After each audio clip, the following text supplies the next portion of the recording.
بسم الله الرحمن الرحيم.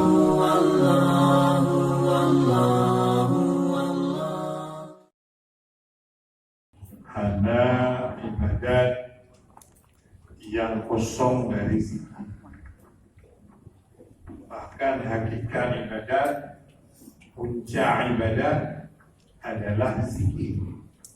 Maka hanya berlebihan dalam kekuatan agama pada zikir, Amalan yang paling utama adalah zikir.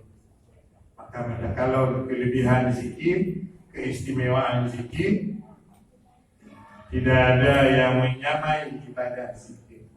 Semua ibadah-ibadah lain terbatas, terhingga salat di punggung hotel, puasa, turun mendung, bulan Ramadan, yang malam haji puasa, salat ada wati-wati terlarang, zikir, qiyaman, wa qumudan, wa ala junubikum. Boleh berdiri, boleh duduk, boleh sambil tidur. Ya, karenanya udzukurullah zikran katsira. Zikir tidak ada batas. Semua titik, semua tempat boleh diisi dengan zikir.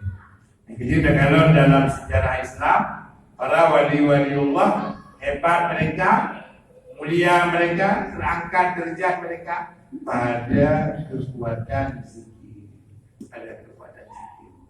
Dan kembali sebagaimana kita cerita Jumat yang lalu, ada apa dengan tarikat?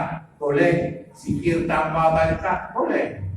Boleh zikir dengan tarikat? Boleh. Apa bedanya? Kalau bertarikat, kita berarti sudah gabung dalam jamaah yang sudah pasti secara moral roh kita dibimbing oleh roh para wali-wali, roh para masyaikh, para guru-guru. Aufu ya ayyuhalladzina amanu aufu bil uqud.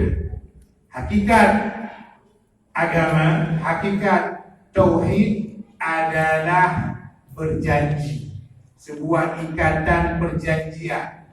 Ikatan perjanjian kepada Allah dalam bab tauhid, itulah la ilaha illallah, ikatan tauhid.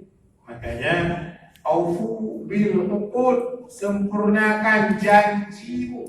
Sempurnakan janji. Apa janji? Mentauhidkan Allah. Karenanya Ursiluk Mahemawate bercerita bahawa malamnya Danyo dan coba suasanakan apa talqin zikir tarikat Qadiriyah wa Naqsyabandiyah